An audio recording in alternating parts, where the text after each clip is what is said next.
I don't even know what I'm going to say when I turn on the camera? Or do you have so much you want to say that you can't turn on the camera? I've been there. I know exactly where you're coming from, and I've actually had both of those things happen. So, this mini series, though, is to try to help those new YouTube creators, especially those over 50, because that's my age group and demographic, and to help get through these things that might keep you from starting, which are actually just things we can use some really great self coaching tools to kind of help ourselves get over and get on this side of the screen. So, if you haven't subscribed to Self Coaching for Skeptics, I'm Erin. This is my channel. I'd love to see you subscribe. I'm also very new at starting a YouTube channel, and I'm in the middle of a challenge trying to get monetized, which I need a few more subscribers to do so. And if you're liking this video, there'll be others in these series, so hopefully one of these will resonate with you. And if they are, I'd love to hear from you in the comments. So, this video again will be about what kind of content should I create? I don't know what to say. How am I going to say it and sound natural? How am I going to know how to narrow it down? So, we'll go through some tools today that will hopefully help you get there.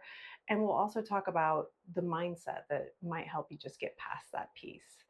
So, stick with me. One of the things to remember is that if you're in my age group and if you're over 50, over 40, being that age is your superpower. And what do I mean by that? I just mean that you've lived, you have a history, you have decades behind you of experience. You've probably had different jobs, different roles, different dynamics in your life. And all of those are something that you can draw from for your YouTube channel.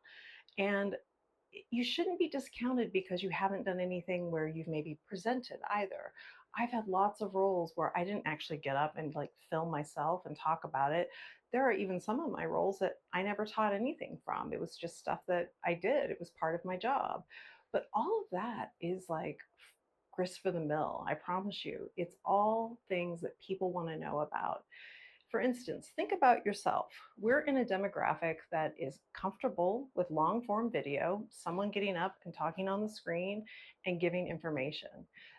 If you go to younger demographics, you may find that that isn't the case. They look more like films, or there's lots of B-roll and lots of cuts and snaps. And I'm not saying that those aren't fun too, but that isn't necessarily what our age group is looking for or what our age group seems to be producing. Um, and the thing is, we're talkers. We are used to learning from people talking to us. And it's and the interesting thing about the YouTube is that those are also the group that advertisers love, right? We're the ones that have had, we've been working for a while. We have, most of us, hopefully, a disposable income. We have some time. We might be in the market for one of the more high dollar items. So that makes us a real nugget out there for those YouTube algorithms and for the other people that are going to be watching it. It was funny, I think I shared in another video that I have told my mom about the fact that I'm doing this. And she said, I think this is the first channel that I've watched where someone's just talking to the camera. I mean, and my initial reaction was to blush, right? I was like, yeah, that's basically what I'm doing. And what she meant is probably what, when we talked about it more is, she's older than me. She's in a different generation. They wouldn't necessarily go to YouTube to find out information about mental health, self confidence, anything beyond how do I change this air filter in my air conditioner. I do use YouTube for those like nuts and bolts type things too, but I've also found it such a great resource for things like travel, early retirement, and mindset tools. And I'm sure there's something that you have done or are interested in doing that would make a great topic for a channel. You just have to like believe that's true. And there's a way to test that out. If you start kind of typing anything into YouTube, you're probably going to find a video on it. Obviously, the videos that keep showing up for you to watch are the ones that you watch. They're based on your interests. But if you just go in there and play some alphabet soup, I've heard it called, and start typing things in YouTube, you're going to find all sorts of things come up. And that, my friends, is the best news ever. It just means there's something for everyone and somebody out there that's interested in your topic. So I did have a tool and I want to share it. So I'm a paper writer. I keep a journal. So I'm just going to sort of demonstrate here. I'm not really sure how this will come up on camera. Put it up a little higher here. And maybe I'll even put it up on my white wall. But basically the idea is take a piece of paper, if you're really at a loss, and write down all your interests on one side and all your skills on the other. So the interests are things that that you're interested in. I like reading fiction. I like traveling. I like eating out at restaurants. And the skills are what you've done. I can write statements of work. That's what I do for a job. I can review those. I was an entrepreneur. I was a textile artist. Think about the things you've done in your past, or not so much even just work. Like I was an expat. I was the oldest of 6 kids. I come from a big family. I grew up in the Midwest. All of these are potentially something that you have knowledge about that you can deliver in your own way. Now, the trick is you want to choose when you're writing out your interests and your skills. I found what is a great place to start is where these sort of collide, right? Where these sort of intersect, the Venn of where your interests and your skills are at. So, for like I said, I mentioned that I read contracts and review them for a living. That is not what I want to talk about on my YouTube channel. I do it for plenty of hours during the week, and even though I think I'm fairly good at it, fairly good at negotiating contracts, looking at statements of work, talking with partners, those kind of things, it's just not something I want to do in my free time as well. But the self-coaching piece was something. It was part of a membership group I was enrolled in. It was the classes I was taking. I find myself drifting towards self-help and self-confidence and those kind of thing topics in nonfiction books I read and podcasts I listen to. And so I wanted to choose something that I felt like I had a little bit of knowledge and skills on, but that wasn't going to require me to do so much research per week that it was going to feel like a second job. So think about that carefully. And then the next thing you're going to do is just write out a list of those and think about, what would I like to say about that? What's an angle I can take? Once you've got a few of those, try plugging those into YouTube and see what comes up. See what kind of video titles do arise. What are people asking about that? And take a look at that. For instance, when I came up with the idea of self coaching and I typed self coaching into the algorithm, not a whole lot came up. In fact, some references to the membership program I had been in had came up. But I learned throughout doing this, I was like, you know what? I'm still going to make some videos about that, and I'm going to find a way to get those out there. And I realized that these videos still may appeal to people that are interested in mindset, that are interested in starting a YouTube channel, that are interested in how to use self-coaching as a tool once it's kind of defined for them. So I kind of kept with that niche, but I've also started to integrate words that are more what they call search optimal, that the search engine will look for, like self-esteem. So even though that isn't necessarily what would have first said I was interested in or was making videos about, it's absolutely the tools that you would use to improve those kind of things. So just because maybe your first niche or interest that you come up with doesn't quite strike, which is what I sort of found with self-coaching, give it a try if you feel passionate about it and you feel like you can create these long form videos about it, and then look for ways to optimize that later on. So one of the other things I want to mention is you're just going to have to practice to sometimes to discover what feels right. So I actually had a couple other ideas when I was starting a channel, and they were in niches that I have some experience in or an interest that I was interested in learning a bit more. But when I looked at the videos or how I would have to make that into a video that looked like it would appeal on a smaller channel, I just couldn't quite get my head around it. So I've always been just talking about self-coaching, but I do have another channel idea in my head. And that is something that I might play around with. And in the course I took, which was directed totally at starting a YouTube channel for over 40, and I always include it in my show notes. It's a great course. They definitely talk about, some aspects of a niche you might want to think about. But I would, like making it evergreen, trying not to target children because that can really limit the kind of advertisers that come to you. Look for things, again, that you're not going to have to research. Look and see what's doing well out there. I don't want to repeat the course here, but rather just to say that whatever you do at the beginning is going to feel a little awkward. You're not going to necessarily know if it's hitting the mark. And it took me a while to kind of get into a groove. And one thing I found was that the more I created, the more ideas came up. And what I find will happen is that once people really start commenting or you engage, then I think there'll even be more ideas that will rise to the surface. I'll be able to give, my viewers and my channel participants something that they want specifically to something. Now, my channel is very new, so I'm not quite there. This is June 2025, but I see it happening on the channels that I like. The creator will engage, and you can see all these ideas come up, and there's videos on that. So I know that's something that will happen.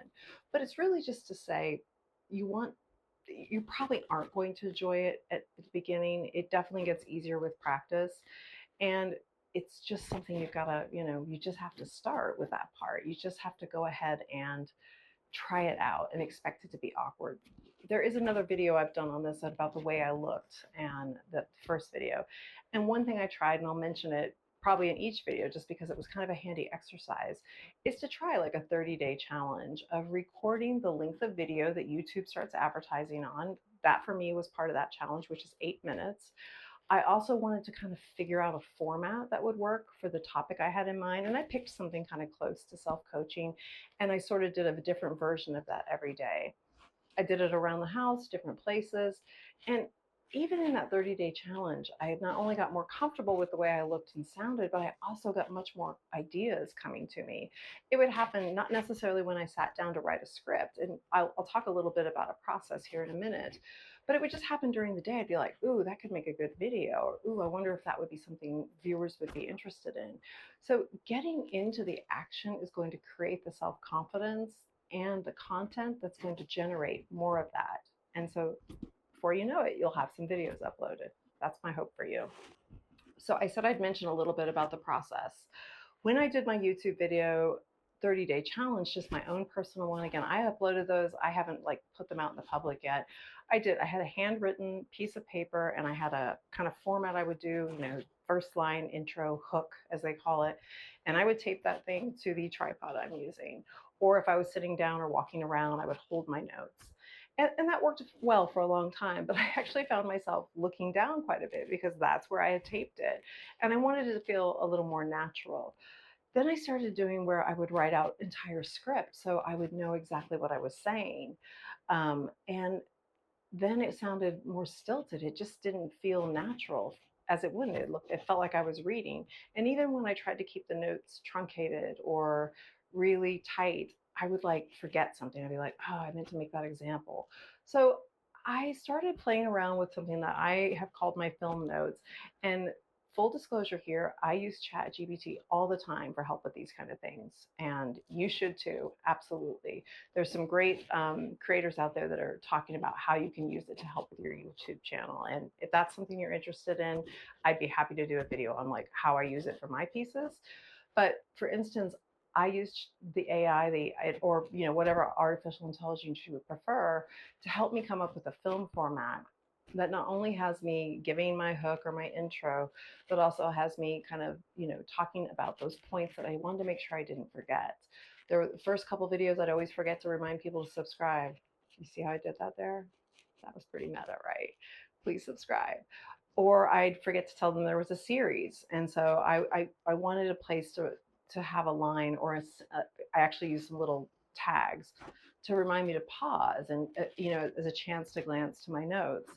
And then also a place to remind to insert my personal example. So a lot of what you're doing is, hey, this is happening. Here's what I found, and here's how I overcame it. And then reminding people to subscribe.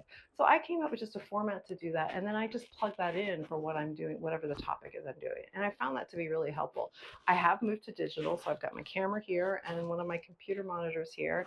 I've actually got my mouse here. Usually I kind of have it hidden, but don't get too caught up in what you look like or what's going on. As long as you're kind of sounding like you know what you talk about, you're giving some confidence there, and you're real, I think it's going to, it's going to pay off. So I would just remind you not to overthink the algorithm. Definitely YouTube likes consistency. We all hear about having a niche, you need a niche, and a lot of people will tell you you are the niche. What I take that to mean is whatever you're going to be comfortable talking about, whatever you're going to make videos about, that's going to be your channel. I know that sounds super obvious. And you'll find that once you start making it, you'll start to hone in on your niche. That's what's happened to me. A lot of things that I thought I was going to bring to it, I did, and I tried those out. And then I kind of used a little bit of data. I don't have a whole lot of data right now, but I used what data I had to figure out, like, oh, okay, this one seemed to work well. This series seemed to really, resonate well with people. What did I do differently there?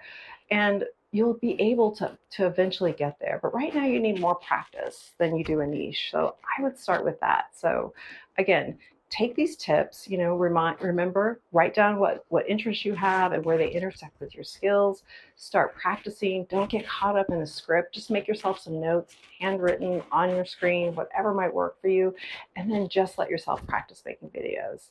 And keep an eye out for the next series where we'll talk about the technical stuff and how am I going to know how to set stuff up. I have no clue to do this. And I think there are people in my life that would laugh at me being the person that's going to talk to you about that. But I'm going to come from someone who made a very simple setup, and it's worked for me, and I'm happy enough with the videos. I can see that improving down the line, but don't let that keep you from getting started. Okay, until next time, be sure you subscribe, and I'll see you then. Bye. It's worth not worrying about what am I going to say, and just start saying. Get out there and do your best, and it'll be fun. I promise. Okay, I can't promise it's going to be fun. It's going to be hard.